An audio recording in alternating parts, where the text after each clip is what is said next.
ഇന്ന് ഞാൻ ഉണ്ടാക്കിയിരിക്കുന്നത് നല്ല അടിപൊളിയായിട്ടുള്ള ഒരു സ്നാക്കാണ്. ഇപ്പോൾ റമദാനൊക്കെ നടന്നുകൊണ്ടിരിക്കുകയാണല്ലോ. ആ ഒരു സമയത്ത് നിങ്ങൾക്ക് അധികം എണ്ണയൊന്നും യൂസ് ചെയ്യാൻ ഇഷ്ടമില്ലാത്തവർക്കും അതുപോലെ തന്നെ മൈദയൊക്കെ അധികം യൂസ് ചെയ്യാൻ ഇഷ്ടമില്ലാത്തവർക്ക് പറ്റിയ ഒരു അടിപൊളി റെസിപ്പിയാണിത്. അപ്പോൾ നമുക്ക് ഈ ഒരു അടിപൊളിയായിട്ടുള്ള സ്നാക്ക് എങ്ങനെയാണ് ഉണ്ടാക്കുന്നതെന്ന് നോക്കിയിട്ട് വരാം. നമ്മുടെ നേന്ത്രപ്പഴവും നട്ട്സും ഒക്കെ വെച്ചിട്ടുള്ള ഒരു സ്നാക്ക് ഉണ്ടാക്കാനായിട്ട് ഞാനൊരു 2 നേന്ത്രപ്പഴം ഇതുപോലൊക്കെ നുറുക്കി വെച്ചിട്ടുണ്ട്. പിന്നെ നമുക്ക് ഇഷ്ടമുള്ള നട്ട്സ് ഏത് വേണമെങ്കിലും എടുക്കാം. ഞാനിപ്പോൾ ഇവിടെ കുറച്ച് ബദാമും അതുപോലെ തന്നെ കുറച്ച് കാഷ്യൂനട്ടും ഇതുപോലൊക്കെ നുറുക്കി വെച്ചിട്ടുണ്ട്. പിന്നെ ഇതിലേക്ക് ഞാൻ എടുക്കുന്നത് റൈസ് പേപ്പറാണ് കേട്ടോ. ഇത് ഞാൻ വിയറ്റ്നാമിൽ നിന്ന് വാങ്ങിച്ചുകൊണ്ട് വന്നതാണ്. വിയറ്റ്നാമിലെ ഓരോന്നോരോന്ന് സ്റ്റോക്ക് എടുത്തുകൊണ്ടിരിക്കുകയാണ്. ഈ റൈസ് പേപ്പർ വെച്ചിട്ടുണ്ടല്ലോ, അവിടെ പലതും ഉണ്ടാക്കുന്നത് ഞാൻ കണ്ടു. അപ്പോൾ എനിക്കൊരു കൗതുകം തോന്നിയിട്ട് ഞാൻ വാങ്ങിച്ചതാണ്. എനിക്ക് എന്തെങ്കിലുമൊക്കെ ഉണ്ടാക്കാമല്ലോ എന്ന് വിചാരിച്ചിട്ട് ഇതിൽ 2 പാക്കറ്റ് ഞാൻ വാങ്ങിച്ചിട്ടുണ്ട്. ഇത് നമുക്ക് ഇവിടെയും വാങ്ങിക്കാൻ കിട്ടും, പക്ഷേ ഞാൻ അവിടെ നിന്ന് വാങ്ങിച്ചതേ ഉള്ളൂ. അപ്പോൾ ഈ റൈസ് പേപ്പറിലാണ് ഞാൻ ഇന്ന് ഈ സ്നാക്ക് ഉണ്ടാക്കുന്നത്. എന്തായാലും നമുക്ക് ആദ്യമേ ഇതെല്ലാം ഒന്ന് വരട്ടിയെടുക്കാം. ഫില്ലിംഗ് ഉണ്ടാക്കാനായിട്ട് ഇതുപോലൊക്കെ ഒരു പാന് ചൂടാക്കിയിട്ട് ഇതിലേക്ക് ഒരു 2 സ്പൂൺ നെയ്യ് നമുക്കൊന്ന് ഒഴിച്ചു കൊടുക്കാം.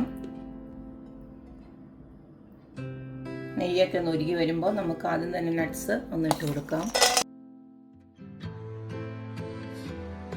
നട്ട്സ് ഇട്ട് കൊടുത്തത് ചെറുതായിട്ടൊന്ന് മൂത്ത് വരുന്നുണ്ട്. നമുക്ക് ആ ഒരു നേന്ത്രപ്പഴവും കൂടെ ഇട്ട് കൊടുക്കാം.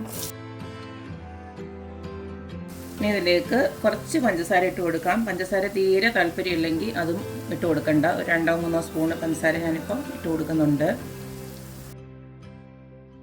അപ്പോൾ ഇട്ട് കൊടുത്ത ഈ ഒരു നേന്ത്രപ്പഴവും അതുപോലെ നന്നായിട്ട് വഴണ്ട് വന്നിട്ടുണ്ട്. ഈ സമയത്ത് കുറച്ച് നമുക്ക് തേങ്ങയും കൂടെ ഇട്ട് കൊടുക്കാം.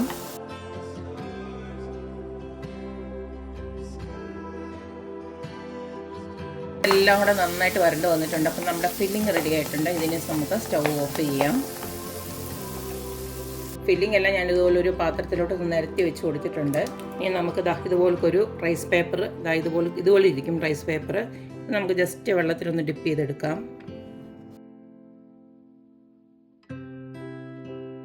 ഇതുപോലൊരു പാത്രത്തിലോട്ട് വെച്ച് കൊടുത്തതിന് ശേഷം നമ്മുടെ ഈ ഫില്ലിംഗ് ഉണ്ടല്ലോ, കുറേശ്ശെ എൻ്റെ നടുക്കോട്ടൊന്ന് വെച്ച് കൊടുക്കാം.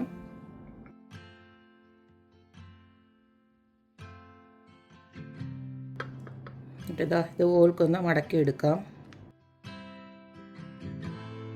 നമുക്ക് ഓരോന്നിനെയും ആക്കിയെടുക്കാം.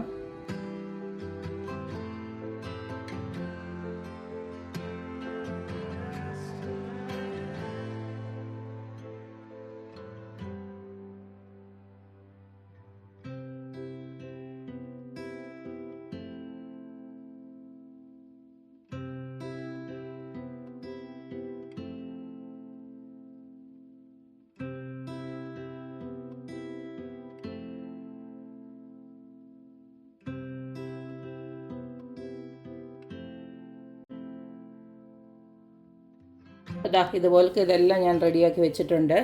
ഇതിപ്പം 7 എണ്ണത്തിനുള്ളതേ ഉള്ളൂ. നിങ്ങൾക്കിപ്പോൾ അഥവാ കൂടുതൽ വേണമെങ്കിൽ ഇതുപോലൊക്കെ കൂടുതൽ ആക്കി വെക്കണം. പിന്നെ ഈ പറഞ്ഞ പോലെ റൈസ് പേപ്പർ വെള്ളത്തിൽ മുക്കുമ്പോൾ അത് ഭയങ്കര സോഫ്റ്റായി പോവും. അപ്പോൾ അത് കരുതിയിട്ട് വേണം എടുക്കാനായിട്ട്. നമ്മുടെ ആ സെയിം വരട്ടിനകത്തോട്ട് തന്നെ ഞാൻ 2 ഇതിൽ ബട്ടർ ഇട്ട് കൊടുത്തിട്ടുണ്ട്. ഇനി നമുക്കിതിനെ ഒന്ന് തിരിച്ചും മറിച്ചുമായിട്ടൊന്ന് മുരിച്ചെടുക്കാം.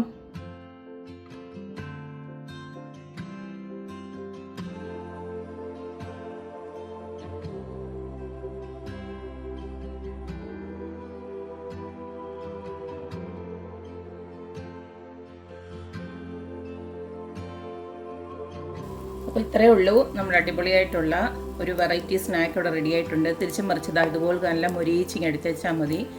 നല്ല ടേസ്റ്റാണ്. കാരണം ഞാൻ അവിടെ കുറേ ഇതുപോലത്തെ സ്വീറ്റ്സ് അല്ല, പക്ഷേ അവർ ഈ ഒരു സെയിം സംഭവത്തിൽ മീറ്റൊക്കെയാണ് ഫില്ല് ചെയ്യുന്നത് കേട്ടോ. അങ്ങനെ വേണമെങ്കിൽ നമുക്ക് ഉപയോഗിക്കാം. ഇതിപ്പം റമദാൻ ആയതുകൊണ്ട് ഞാനൊരു റമദാൻ ഒരു സ്നാക്ക് എന്നുള്ള രീതിയിൽ ഞാനിങ്ങനെ ഒന്ന് എൻ്റെ ഐഡിയയിൽ ഉണ്ടാക്കിയെന്നേ ഉള്ളൂ. നല്ല ടേസ്റ്റാണ് കേട്ടോ. എങ്ങനെ ഉണ്ടാക്കിയാലും നല്ല രുചിയാണ്. ഇത് അധികം നമ്മൾ എണ്ണയിൽ മുക്കി പൊരിക്കുന്നൊന്നും ഇല്ലല്ലോ. ഇത് ഈ പുറം ഭാഗം ഉണ്ടല്ലോ നല്ല ക്രിസ്പി ആയിട്ടിരിക്കുകയും ചെയ്യും. അകത്ത് നമ്മുടെ ആ ഫില്ലിങ്ങിൻ്റെ ടേസ്റ്റ് നമുക്ക് അങ്ങനെ തന്നെ കിട്ടുകയും ചെയ്യും. നിങ്ങൾക്ക് നെയ്യൊന്നും അധികം താല്പര്യമില്ലെങ്കിൽ ഇത്രയും നെയ്യൊന്നും ഒഴിക്കേണ്ട കാര്യമൊന്നുമില്ല. ജസ്റ്റ് അല്ലാതെ ഒന്ന് വരട്ടിങ് എടുത്താൽ മതി. അതുപോലെ തന്നെ മധുരം ആവശ്യമുണ്ടെങ്കിൽ മാത്രം ഇട്ടാൽ മതി. ഇപ്പോൾ ഹെൽത്തി ആയിട്ടൊക്കെ ഇരിക്കാൻ നോക്കുന്നവർക്ക് മധുരമൊന്നും ഈ പഴത്തിൻ്റെ ഒക്കെ മധുരം മതി. പിന്നെ ഇടയ്ക്ക് നമ്മൾ ഈ നട്ട്സും ഒക്കെ ഇട്ടുകൊണ്ട് തന്നെ നല്ല ടേസ്റ്റാണ്. ഇടയ്ക്ക് അത് കടിക്കാനും കിട്ടും. അപ്പോൾ എല്ലാവരും ഇതുപോലെ ട്രൈ ചെയ്ത് നോക്കുക, അഭിപ്രായങ്ങൾ അറിയിക്കുക. അപ്പോൾ എപ്പോഴും പറയുന്ന പോലെ തന്നെ എൻ്റെ റെസിപ്പീസ് ഇഷ്ടമുള്ള എല്ലാവരും please like, share and subscribe. അപ്പോൾ ഇനി ഒരു അടിപൊളി വീഡിയോ ആയിട്ട് വരുന്നവരേക്കും ബൈ.